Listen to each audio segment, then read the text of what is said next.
Hello mga pangga! Kamusta kayong lahat? Sana'y nasa mabuti kayong kalagayan habang napapanood nyo ang video ito. Aba, oh, na nakita nyo naguluwa ng mga kagamitan ga sa kusina ga dahil ginapaayos ang kusina ga. Ginpa-renovate ang kusina namin. So, ang lahat na mga gamit na mga daan or mga lumang gamit ga, mga gamit sa kusina ay pinatatapon. Lahat na sa loob ng kusina ga. So pinatatapon ga, ang dami, as in ang daming mga gamit. Yan, kasi pinaayos ng kapatid ng aking amo ang kusina ni Baba, yung tatay nila ga, kasi ugod-ugod naman yan ga. Sa kaluma na yung kusina ga. So ito ga, oh, ang daming mga gamit nga pwede pa sana, pero ay naku, hindi na ako kumuha lang ako ng kunti ga, kasi itatapon yan lahat ng mga ga, kasi baguhon ga, i-renovate ba o gawing bago ulit yung kusina, o di ba? Ito na, gin pa kuan ang akon nga kuan ga, dito ako nag-vlog palagi ga sa kusina ga, kasi ako naman dito ang gumagamit. So gin ipa-renovate guys. So lahat ng mga gamit ga ay ipatatapon ga. Mga pinggan, tanan nga mga gamit ga ipatatapon. So may mga tao na gumagawa dito. Yun sila ibang lahi apat sila ga. Sila ang dyan ng mga tanan ng mga gamit, at saka sila din ang magpapanday ng ng kusina ni tatay ni Madam. Luma na kasi itong kusina ga, at saka wala naman nagagamit, so ako na lang ang nagagamit dito guys. So ipa-renovate nila, kasi ipaparenovate ga kay para sa susunod pag mag-vlog ako ga, ang background natin ay bagong-bago, di ba? Char. O dito ga, ang dami-daming mga kagamitan ga nga na mapupuslan. Mapupuslan sa Tagalog ba man? Mapakinabangan pa, kasi mga yan guys, mga okay pa ang mga gamit ga, kaso lang natago lang.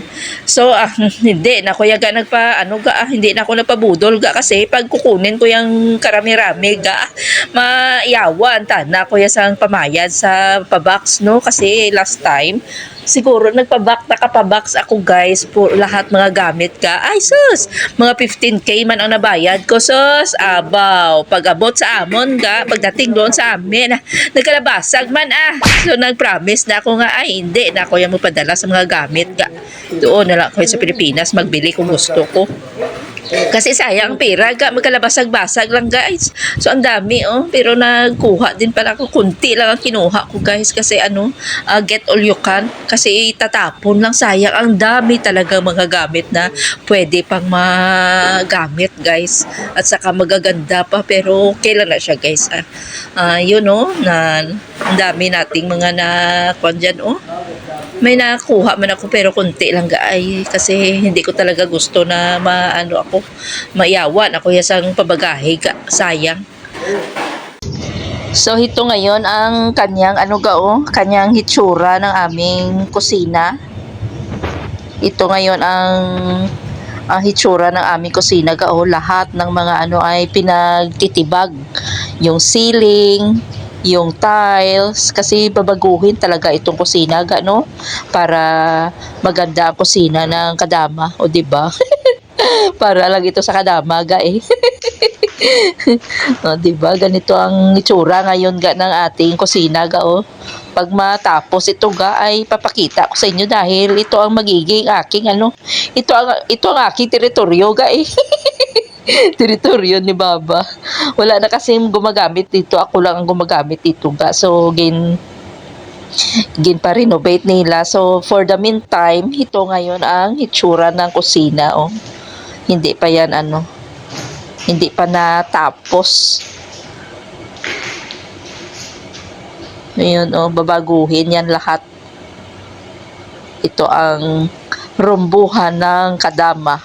O diba? Ganyan ka espesyal ang kadama dito ga. Kinanglan ang kusina ay bago dahil ang kadama nila ay maganda. Sure. Joke lang naga. So ito ang ating update for today's video, guys. Please don't forget to hit like and please don't skip my ads. Hope to see you again. Have a great day or have a great night, everyone. Mag-ingat tayong lahat and stay hydrated sa ating mga palangga dito sa Middle East dahil ang init-init na. Stay hydrated, guys, and stay safe, everyone. God bless, guys. Ingat tayong lahat. Bawal ma-stress. Saka enjoy lang sa ating mga ginagawa. So ito ang guys, ang update sa ating kusina ngayon. So salamat sa panonood, mga pangga. Could you find a way to let me down slowly? A little sympathy, I hope you can show me. If you want my girl, then